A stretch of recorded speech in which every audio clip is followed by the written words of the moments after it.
Ravi de vous retrouver pour cette nouvelle édition du Journal de l'économie. Mesdames, Messieurs, bienvenue. Voici le sommaire. Les exportations de produits agricoles sont en hausse en Égypte. Elles ont augmenté de 12,1%.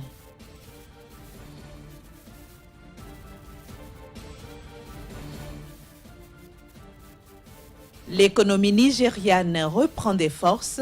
Le taux d'inflation s'est établi à 16,1% fin juin, soit un recul de 0,2%. Enfin, nous irons à la rencontre du lauréat 2017 du prix de l'innovation pour l'Afrique.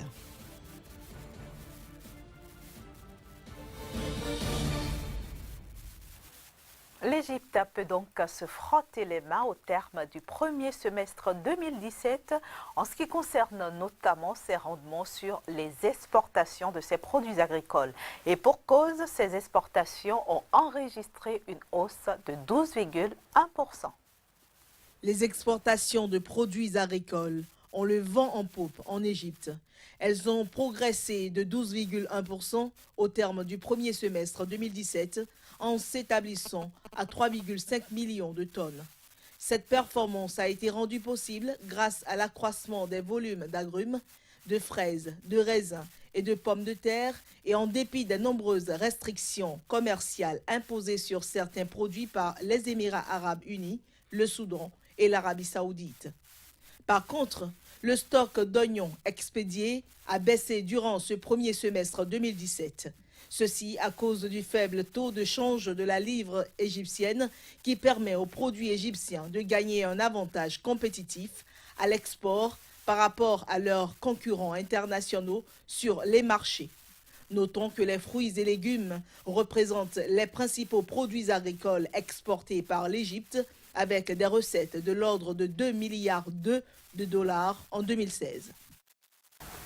L'économie nigériane reprend peu à peu des couleurs. À la fin du mois de juin 2017, le taux d'inflation a en effet reculé de 0,2% dans le pays pour s'établir à 16,1%.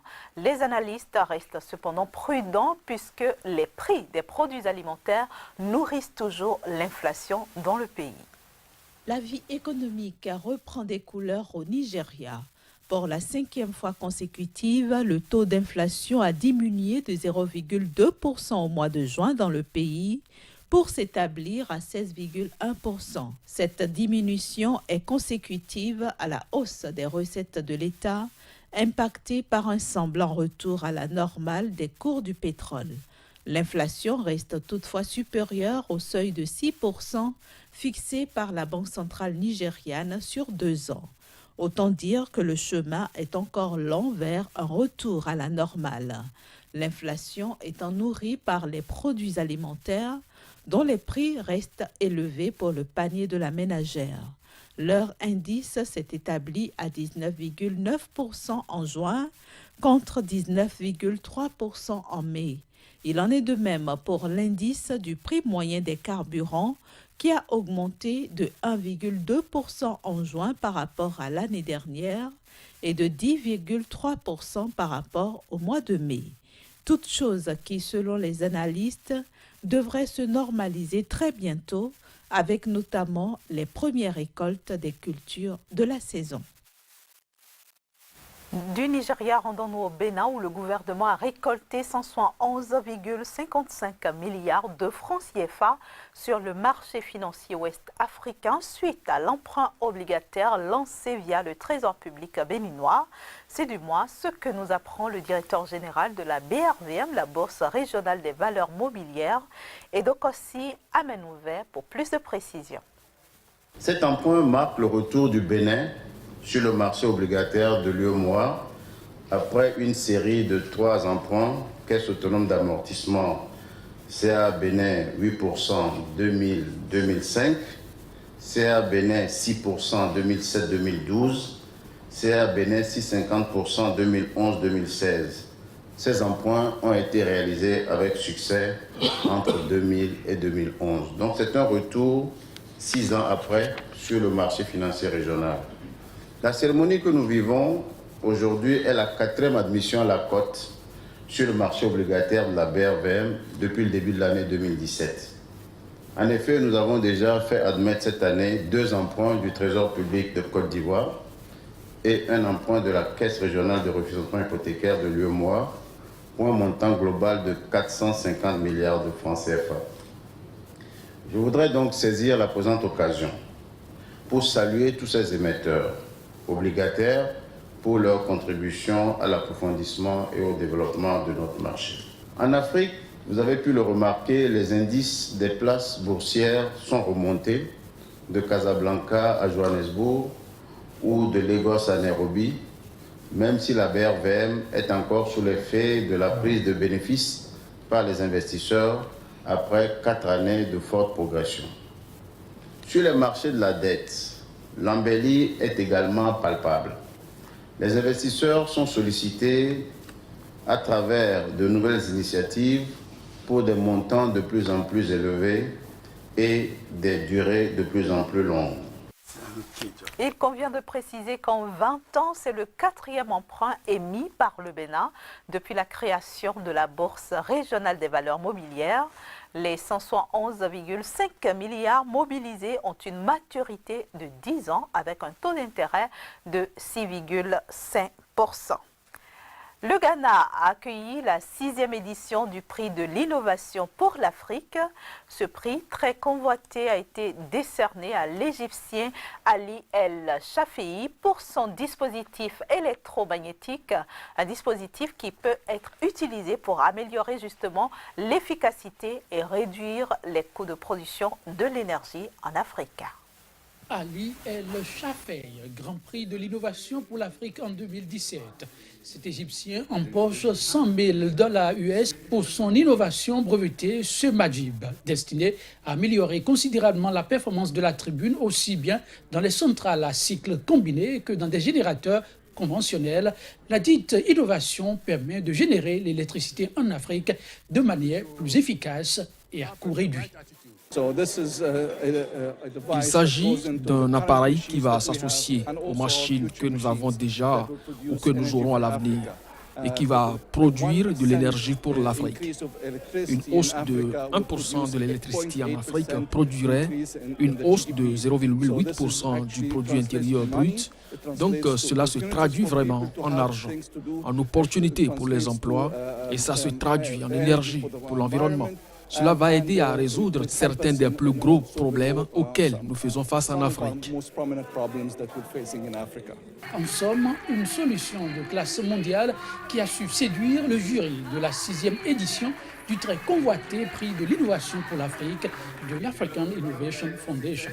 La dite édition a récompensé 9 autres innovateurs africains parmi plus de 2500 candidatures reçues, et ce, dans l'optique d'accroître les investissements susceptibles de leur permettre de commercialiser leurs innovations à l'échelle nationale et internationale.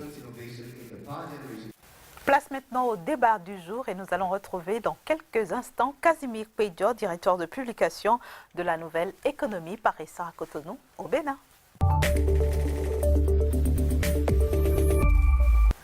Casimir, bonjour et bienvenue. Bonjour, merci. Avec vous aujourd'hui, nous allons poursuivre avec les secteurs d'avenir en Afrique. Plus précisément, aujourd'hui, nous parlerons des smartphones et de l'Internet, 2 outils qui pourraient booster l'économie en Afrique. Bien sûr, Inès, il faut dire que déjà en 2012, l'Afrique a donc connu la présence des smart au niveau donc de son économie, notamment quand on parle de la nouvelle économie dirigée désormais par les services tels que le e-commerce, le e-banking, le e-learning et bien d'autres encore qui aujourd'hui sont utilisés dans bon nombre donc, de villes africaines. Il faut également dire que la valeur financière donc, de ces nouveaux appareils ont permis aujourd'hui à l'économie africaine de mieux se porter et on annonce comme priorité, comme 3e priorité donc, au niveau donc, du continent, ces différents appareils qui viennent révolutionner donc, le monde au niveau du continent. Casimir Pédio, 3e priorité donc, ce qui veut dire que ce n'est pas Une petite chose, hein, les smartphones et l'Internet, concrètement, comment peuvent-ils arriver à booster l'économie de l'Afrique? Alors, il faut déjà dire que c'est en premier lieu ici, c'est les startups qui sont vues, les startups qui aujourd'hui représentent l'autre secteur donc de l'essor économique. Déjà au niveau de certains pays comme le Kenya, comme le Nigeria, surtout le Nigeria aujourd'hui, qui a connu plein d'évolutions au niveau des startups. On annonce des chiffres faramineux. Écoutez, déjà pour le compte de l'année 2016, on annonce par exemple pour le Nigeria environ 77 millions de dollars comme investissement dans ce pays en ce qui concerne donc les startups. Vient juste après l'Égypte. L'Égypte aussi où les startups aujourd'hui sont en train de développer des services pouvant permettre aujourd'hui à ce pays d'offrir un mieux-être à sa jeunesse, d'offrir une économie beaucoup plus prospère. Derrière l'Égypte, vous avez l'Afrique du Sud également qui se positionne comme un pays où aujourd'hui se développent les applications, se développent aussi ces services-là liés directement à l'économie numérique. Kazmi Kwedja, on note cependant que les smartphones coûtent quand même un peu cher hein, pour les petites bourses. Bien sûr, ce n'est pas si aujourd'hui l'Afrique est considérée comme le deuxième, je dirais, espace après donc l'Asie en termes donc de technologie. Il faut déjà dire que les smart ne sont pas vendus comme du petit pain sur le continent parce que la technologie aujourd'hui n'est pas encore à la portée des bourses. Cependant, il y a déjà les concessionnaires qui sont en train de trouver le palliatif pour pouvoir permettre donc désormais à l'Afrique de disposer de ces smart. Et il y a ce qu'on appelle aujourd'hui les Android qui reprennent certaines applications des smartphones pour pouvoir l'incorporer dans ces appareils qui sont aujourd'hui vendus à vil prix sur le continent, ce qui permet aujourd'hui de rencontrer dans des villes comme Lagos, comme Johannesburg ou bien comme le Caire, des appareils mis à la disposition donc des jeunes pour pouvoir permettre de vendre leurs produits ou bien d'acheter depuis donc leur lieu de résidence, et cela permet de révolutionner l'économie numérique au niveau donc du continent. En tout cas, pour les 5 prochaines années, on annonce, selon donc les rapports que nous avons sur l'investissement, on annonce que l'essor serait encore plus prolifique pour le continent. On annonce 30% donc du boom au niveau donc du continent, et donc les pays qui auraient compris que l'économie aujourd'hui est basée beaucoup plus sur l'économie numérique, du moins le développement sur l'économie numérique, auront beaucoup à gagner en termes d'investissement, en termes de services à donc mettre à la disposition des investisseurs. L'accès à Internet, qui est encore problématique sur le continent africain, ne va pas constituer un frein à tout ceci? Oui, dans une certaine mesure, parce que bon, il y a le problème de l'énergie qui n'est pas encore réglé, mais au même moment, on annonce des grands groupes comme Facebook, par exemple, comme Google, qui sont en train de développer donc des idées pour pouvoir permettre donc de juguler ces difficultés. Et oui, on aura des difficultés avec l'Internet, mais il y a aussi la technologie de ces grands-là qui viendront certainement apporter une solution donc face donc à ces difficultés-là. Merci beaucoup Casimir Kwedja, merci pour toutes ces explications. Demain, nous serons encore là. Toujours avec le même plaisir. Sur le même thème. Chers amis téléspectateurs, vous l'avez compris, nous sommes déjà à la fin de ce numéro du Journal de l'économie. Ce fut un réel plaisir d'avoir passé ces quelques minutes en votre compagnie. Au revoir.